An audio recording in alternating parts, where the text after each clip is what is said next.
Welcome back. Of course, this is the Daybreak Africa. If you're just joining us from our own studio, I remain Michael Obagiri. So they will be looking at a very topical discussion, the one that really affects and is a thing that Nigeria needs to talk about, the Nigerian economy, the effect of exchange rate and foreign policy on our entrepreneurs in Nigeria and also in Africa. We have a very wonderful guest in the studio who is an entrepreneur, the person of Rufina, Akinbinu. A very good morning to you. Good morning. Good morning. Thank you for joining us this morning. Thank you. It's a pleasure to have you in the studio. Yes, it's my pleasure too. All right, going straight to the discourse of the day. You being a business person, an entrepreneur, you happen to do, let's say, your hands are almost everywhere. And I think you major on event planning as well. Yeah. So having this in mind and looking at the state of our economy in Nigeria, how would you say you have survived, let's say, in the leadless space till now? Oh, thank you. Like, it's not only on the issue of event alone.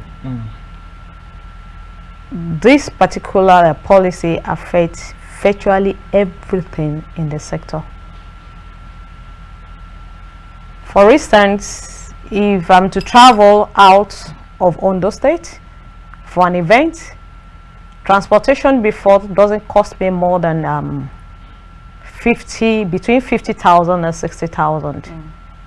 But now, for you to travel from Ondo to Ekiti now, you spend almost 150,000. So you can say it's just on the event alone. It has to do with all the things that surround us. All right. Now, if we want to look at entrepreneurs and how it's the exchange rate really affect them, we talk about two ways: the change of the cost of supplies down to it from where they are getting it from, and also the attractiveness of the products to oversee customers. These are two factors that really affect entrepreneurs in Nigeria and also all over the world, with the exchange policy, the policies for the let's say the government also affecting them. You as a business person looking into this, how do you analyze this and how have you been able to maneuver it so far? Like I said earlier on, things has to do with the policy, and the policy has affected so many things. In government policy, there are some things in which they ought to have done and which they have left untouched. Because now, as of today, we have 817 naira to a dollar. As an entrepreneur, for you to transport or to send your goods outside Nigeria to the following country, assuming you are transporting, importing, and you are exporting. By the time you are going to do all this, you will discover that you spend more than what you're supposed to spend. And for you to buy goods, the cost of materials, bringing them back here, also has affected a lot of things. So the cost, our government has to do kind of restreaming the Nigerian currency. When the dollar is at the high rate, it will devalue a naira. They have to bring out a kind of policy that will reduce this problem we are facing concerning our currency. By so doing, it will solve the problem. All right, we kind of have some national factors contributing to challenges which entrepreneurs tend to face in the country, and we also have the government policies as well. Now, if you would want to wait, looking at the aspect of national factors, which has to be about the let's say the exchange rate and also the naira, and also looking at the aspect of fuel subsidy and transportation and all of that, so which one actually poses more threat on your business? I wouldn't say one or two. I would say the two. Okay. Because sometimes you want to buy some goods to enhance your business. We'll have to get them. They will tell you, this is not what we bought the last time. We have to put the kind of money more on it, because when we want to import this, we pay extra. That is one. And like I said, if I'm to travel from one place to the other, I have to pay this fueling of a vehicle that cost you 16,000 naira before, and you discover that for you to have a full tank, you pay 50,000 naira to fuel the car. You can see that the two aspects, you can't do without it.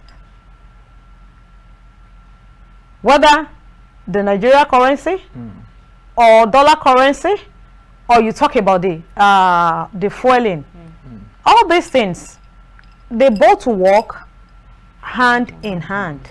You can't do without it too. All right, you said they both work hand in hand, which I must agree with you. Yeah. But now, let's bring it now. I want to really know, we have the government policies, we have inflation. On the other hand, we have the currency issues. Can you vividly just analyze how inflation comes together, the relationship with inflation, the government policy, and also the currency fluctuation in the market that affects entrepreneurs in Nigeria? Everything is interwoven. When you don't have money in the circulation, you will talk about inflation. Personally, if you go to bank, they will tell you you can't get more than 10,000 naira, 5,000 naira. And you have a lot of money in there, you will not be able to get it. And go to these POS people, you can get 100,000 from them. And how much will you pay on the charges? You might be paying 1,000 naira. That is where the inflation is coming in. A bag of rice is how much? At those days, how much do we buy a bag of rice? You buy them for like 8,000 plus. And now you are buying for 58, 60,000. All these things, like I said, they are in, you can't do without them. It's either you are in or you are out of it. That is just the system. Both the government policy, the economic factors, and the inflation. One we have to link to another. And that is what we are facing presently. Until we are able to solve all those problems, that is when we'll be able to get out of it. You're going back in time, so it's 10 years ago, and comparing it, or will I say, observing it till date, would you say the Nigerian market has been suffering, or is just facing a temporary challenge? We are really facing a lot. For a regular entrepreneur, if you want to go out there to get goods, if you have a business of maybe 1 million, you go to market before with 1 million naira. If you want to go now, I'm going to assure you, you must have 5 million for you to get that same market you get for 1 million in those time. So I wouldn't say we are improving. Things are getting bad day by day. Now, if you say things are getting bad day by day, I want to understand that there is no economy that grows without the positive and effective functionality of a small-scale businesses in that country. At this point, we have the fuel price on the hike. The fuel subsidy was gone, and everything's really affecting businesses, down to even the tomato seller to get to the market, and they will tell you dollar don't rise. It's a situation now. We know that our economy has been dollarized. It's really affecting most African countries, because at the end of the day, we see that we are a consuming nation. We hardly produce. For an entrepreneur that wants to strive and do well in Nigeria as a nation, what are the things that are supposed to be looked up? You also said there are things that the government are supposed to have done, but they haven't. So talking about things they are supposed to have done, what are those things that they are supposed to have put on ground to connect those dots together and make things work so far in Nigeria? Thank you. I will give an advice to our government. Let us encourage our own thing. Let us try to strive to do more let us believe in ourselves. When we produce things, let us try one way or the other to consume it. By the time I produce, I'm an Ekiti girl. If I happen to come from Ekiti and we produce ofada rice, why don't we consume more of this? Let us deal more on this. Appreciate the farmers that are doing it. Give them more, empower them. Let them do more. In so doing, you are building the economy. But the moment we believe more on imported goods, you discover that the economy of our own nation is being suffering while you support the external investors. And when the economy is being done in such way, you will discover that the green grass that we're supposed to have will not be green anymore. Because why? They are suffering. We don't water them the way we should.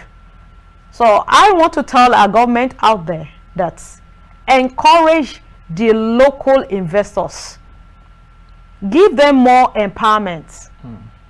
Tell them, call them for, if you are going to have seminars, call them, let them have seminars. Empower them after the seminar. By so doing, you will discover we have a lot of growing economy. It will help us the more. That is just my own summation. Now, if I'm to go by what you said, you said you made mention of seminars. It's one thing for you to have a good mind towards doing something, but the enablement is another thing. We are in a country talking about Nigeria economy as it is right now. We know that we are really suffering, and I want to believe that's one of the reasons why the new administration proposed the removal of fuel subsidy for them to be able to garner some fund to do some things. If we are going to go by the laws of business, I want to believe that for you to go into business, you have to be able to maximize profit and minimize cost of production. Now, we are in a country that we have insecurity, we have a lot of things really fighting our economy. You made mention of father rice. These are for farmers. But in a country that we can't even farm, there are a lot of things really happening. How do you think entrepreneurs, young entrepreneurs that want to go to, even people that have been there over the years, can survive fighting this, and also with the government that is also saying they don't have money? Because of course, for them to go into business, they have to debt. They have to go into debt, get more loans, and this is really telling on our economy. How do you think they are going to juggle all these balls together and still make positive change? I want to encourage our young ones out there, which always believe in white collar job. Believe in yourself. Do more for yourself. There are a lot of people who are not even into offices, who doesn't earn these monthly salaries, and they are far, far better than the salary earners. If we believe more on us, in ourselves, if you want to be a tailor, you want to go and learn a tailoring. It doesn't have, you don't have much, it doesn't require much money to do that. What requires of you is your commitment, your time, and what again? Your intellect. With all this, when you put them together and you are able to stand on your own, you will discover that you will empower some people again who will want to come under you, who will want to learn that particular job. In so doing, like that, you will discover you have helped a lot of people. Compared to, I went to school, I have my certificate, I'm a master holder, I'm a doctorate holder, and you are still looking up to government to do something for you. As an engineer, as a doctor, as an architect, You can as well stand on your own and do something without looking for a white collar job. With this, it helps you. It will even build you more than when you stay in a place from morning, from 8:30 in the morning to 4 p.m. And you are being paid peanuts. But when you decide to be on your own, you are self-reliance. It helps. So I want to tell a young one outside there, believe in yourself. Try to do more, because we have the country. They said the young shall grow. We are growing. By the time all these old people leaves, we will be there. We will be the one to pull them up, begin to pilot the canoe of this country. So I want to tell us all out there that we just have to believe in ourselves and have something to do with our lives than waiting for the government to supply us all the needs. Earlier we got speaking about people who tend to want to begin business, especially now for the young ones out there. Now, how difficult do you think it is for them, and how easy as well is it to begin a business right now? I wouldn't say it is difficult. It all depends on you. I don't aim too high. When I started my business, I told my daughter one day, I said, this particular business I was doing, I don't have any boss. But I have one brother. He wants to come around for a wedding. And he just called me, Auntie, I want to have my wedding so date. I want you to be the one in charge of this. And I decided to organize that wedding. And that wedding was a success. That was what led me to invent. Like I said, what you have, you just have to believe in yourself that I can do this. If someone gave me $1 million, that's okay, I want you to do this business. If I don't have that, if I don't have interest in that particular business, that business will not succeed, because why? It's a free gift. And I don't have interest in it. I will see it as he asked me to do it now, let me just do it. But whatever you have in you will push out the strength that you have in everything, your interest into into whatever you want to do. And this is what is going to help you in growing your business. So I wouldn't tell you that it's difficult or it's not difficult. It depends on determination. If I want to determine to be a millionaire today, it depends on you. Some people have this money, they don't have plan. And some people have the plan, they don't have the finances. So these are the two things. I might have the plan, the idea.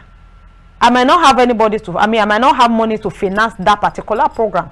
I might come to you. You might be the one to finance the program. And the two of us can come together. And you will discover that if the two of us can actually agree on one particular thing, it will come too well for us, and the business will grow. So nothing is too difficult for you to achieve. It then depends on what you believe. If you believe you can do it, surely you will achieve it. All right.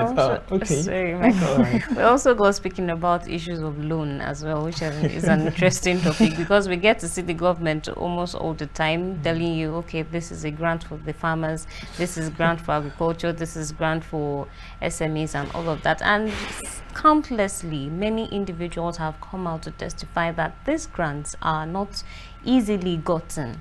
So that no matter how easily it's presented to the citizens, it's actually not so easy to get.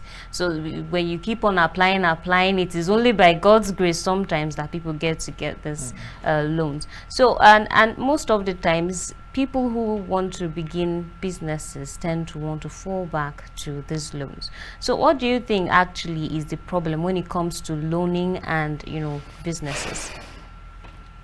With this present, I will never encourage anybody to go on loan to start a business unless you have a standard business. When you have a standard business and the business has already stand, you can, it will even be the bank or whoever that wants to give you the loan, they will be the one running after it, because why? They've seen that you are already a success. But if you are starting a business and you decide to go into loan, I don't know what is going to come out of that. Because why? The business, you don't know what is going to bring out. And you'll be paying back this money. It won't be, they won't give you after 6 months. If you get the loan this month, you begin to pay back the next month. Isn't it? And bank loan now is around maybe 22%. And for you to be paying back 22% of what you got from them, will you be able to sustain the business? So I don't encourage people to start business with a loan. Try all you could. I know a lot of people might not want to sponsor you, but when they know your ability and you are being sincere with whatever you are doing. And that is exactly where I want to come in. You made mention of something that really interests me. You spoke about what you have in you can really generate you the kind of life that you want to live. That is the place of passion. Now, I want to understand also the place of reality, the ecosystem of our business structure in Nigeria as it is. Now, you have an idea of a business. Of course, you've done a lot of feasibility studies. You want to go into this business, but there's a fight against the giant. Of course, for most business ideas, if somebody similar is doing something that you are doing, somebody that has more funds than you that can possibly push you out of the market is there. You also spoke about going to someone, I have an idea, will you want to fund it? Now, this is where the success of a thing comes in, or somebody going to get loan. You have a business idea, yes, I like it, but I don't know if you are going to be a success. It's a gamble. These are the things that most young entrepreneurs are really facing. Now, with the economic situation of Nigeria, do you think it's easy to start without going into that loan that Angela just asked? Because if you don't want to go into that loan, how do you do it? Where do you fall back to? To even get a white collar job that you even said right now in Nigeria is very hard, because at the end of the day we hear things like it's connection, somebody is helping. You don't have such things. You don't have anything to fall back to. You don't have a capital, because there are some business that you have to get a lot of capitals to start, no matter how small it is. Because you made mention of your business, which is talking about event planning. Is a talent wise, I want to believe that some people will go into the business, some people want to give you contract, they would have made some down payments. But there are some business that are not like that. You have to start from the scratch on your own. How do you navigate these things together? Like I said, your ability in controlling people's mind matters. You know, if I come to you with a business proposal, and I try to explain to you, I have this business and I will want you to finance it. By the time you are asking me questions, if I don't know the in-depth of that business, will you give me that? Will you finance that business? Of course not. You will not.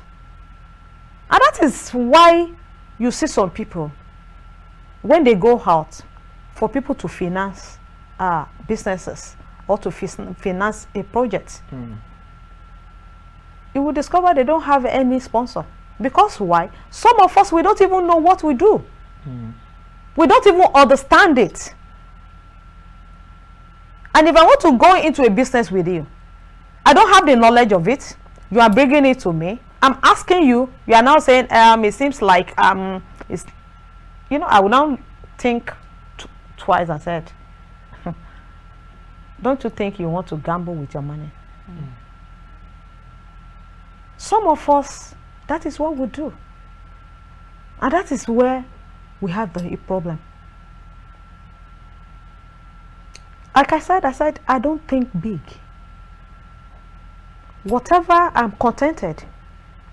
If I want to start a business, like those POS people, they can start business of 100,000. By the time you have 1 or 2 profit on it, you don't have to spend it. Leave it. It multiplies. Then if I have maybe in a month or in a month or 3 months, I came back to you, I said, I have started this business with 100,000, and out of this 100,000 I've been able to realize like 250,000. Do you get it? You'll be encouraged. You have to sit up and say, wow, please, can you tell me how you do it? If I'm able to give a proper explanation to you how this money is being made, you will be encouraged. You will, one way or the other. But don't you think that's a gamble too? Because coming to you now to tell you about my plans and how I you have to show me all this. If I show it to you and you say, okay, I will get back to you, and tomorrow you went to go and start the business on a larger scale, and you push me out of the market, don't you think that's a gamble for young entrepreneurs? That is why most of them don't want to come out of their shell to explain how their business is being functioned. You know, you can't judge everybody same.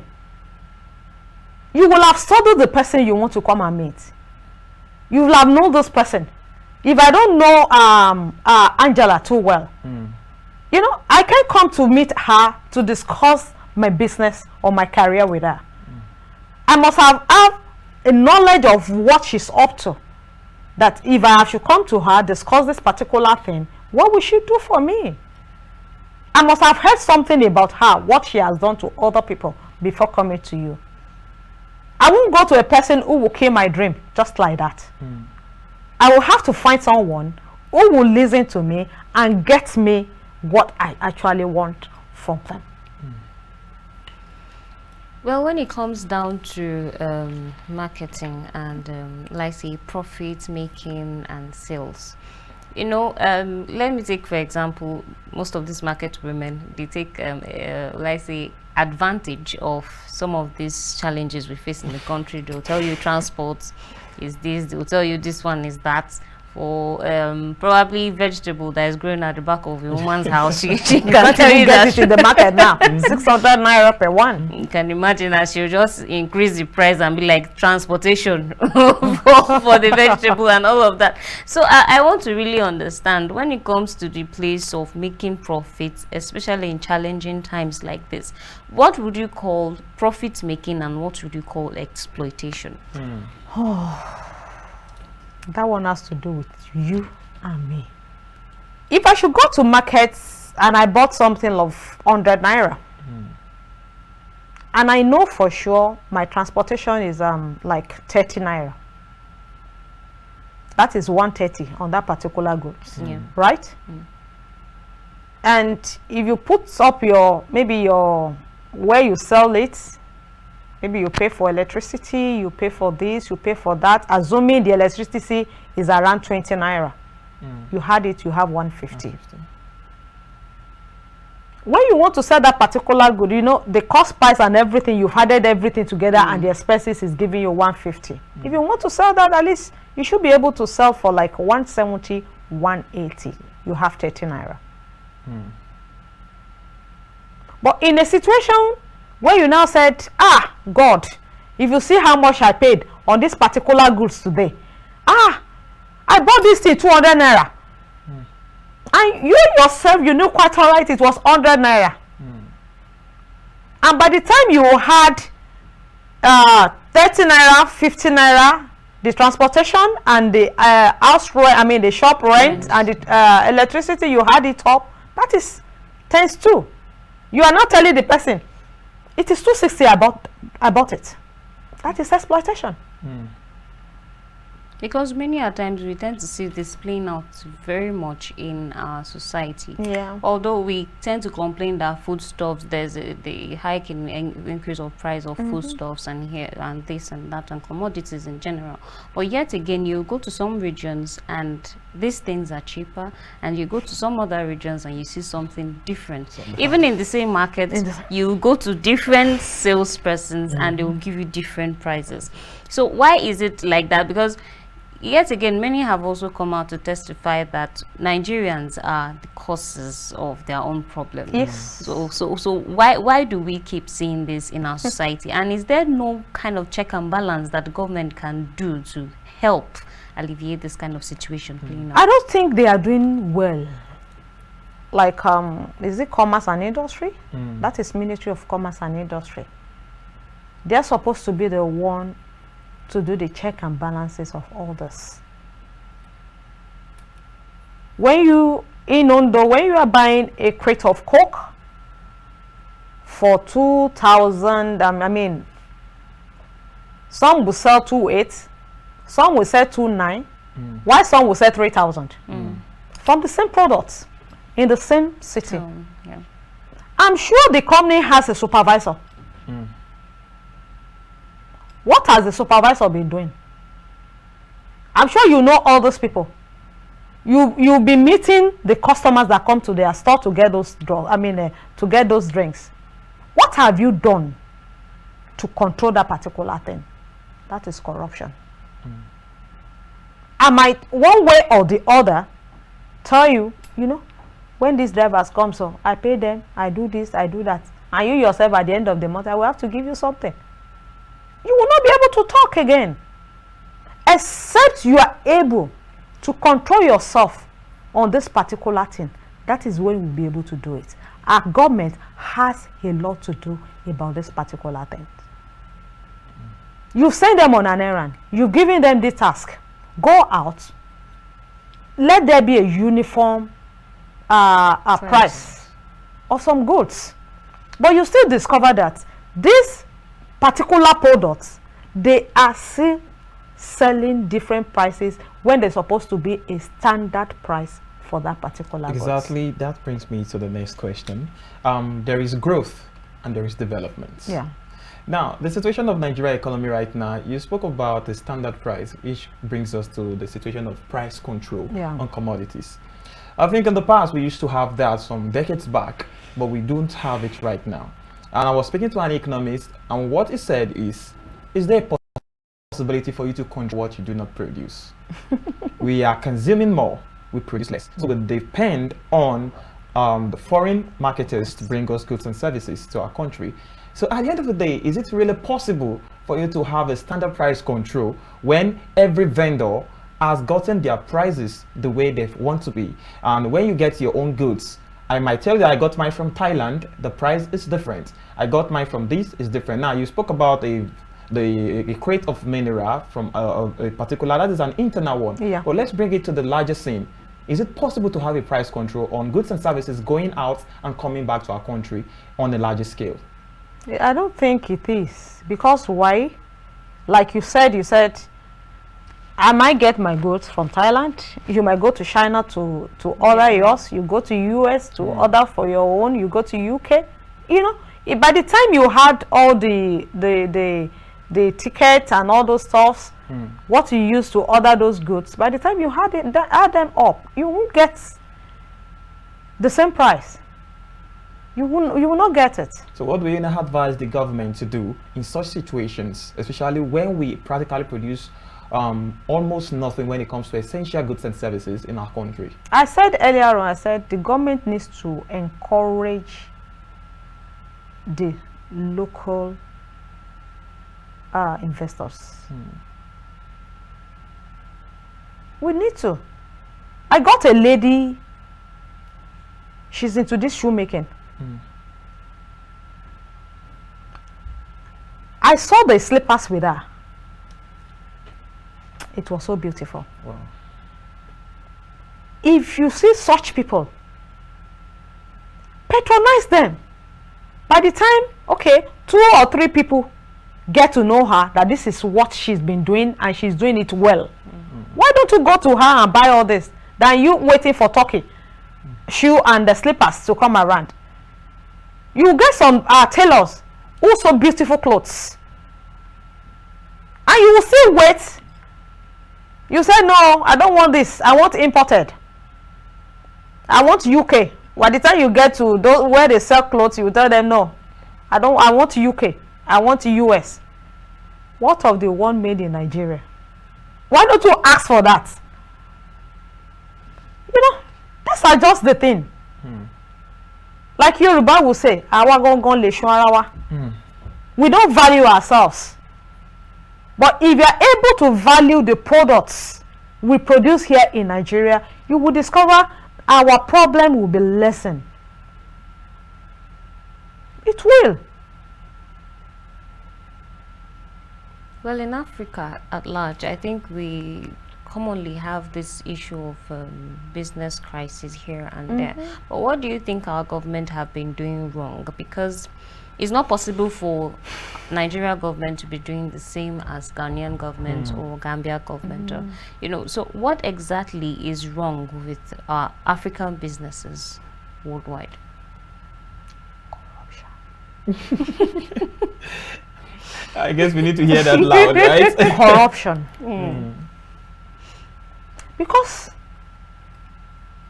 if I should bring a business to your office, you will have seen, 400 million. And the only thing for this money to come out is just your signature. Isn't it? But you will still tell me, no, the person that is to sign this thing will not be around now. We just have to wait.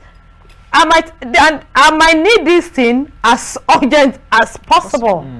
But I might not get it. For me to make things work, I will have to give you something. And sometimes I might not even be the one to initiate it. You might tell me, before we are to print this, there's no fuel in the generator to print the paper. There's this, there's that, you know. By so doing, what do we call it? And this thing has degenerated to the bottom of all the economy in the country. So, well, shortly before we leave, I think we're timed out already. What are your last words to the government and even the citizens out there who are, you know, struggling with their businesses concerning the government policies, the exchange rates, and all of it all put together? I want to tell our viewer out there that it is going to be great. Nigeria will be great once again. Don't lose hope. Believe in yourself, in whatever you do, and have it at the back of your mind that at the end of the tunnel, there comes what? Light. That is my advice to them all. That was very beautiful. Thank you for joining us this morning. It's a pleasure to have you on the program today. Thank you so much. I'll also thank you to our viewers for always coming back to Daybreak Africa. And just as you said, there's always a light at the tunnel. So it is not expected that you give up all of a sudden. So please just keep that hope alive inside of you and continue with whatever struggle you are putting up with. And this is where we'll be handing over to our legal station who has a package prepared for you. Please do not go away as I sign out right now. I am Angela Daku. I must say, most importantly, from everything our guest has said, do patronize Nigeria's own made goods. Let's support our own. And when we do, our economy is going to boost. Everybody will be happy and it's going to be a win-win situation for everyone. We'll live the life that we have always envisioned and envisaged that we want to live. From us here, I will be saying goodbye. I remain Michael Obagiri. Bye. Bye.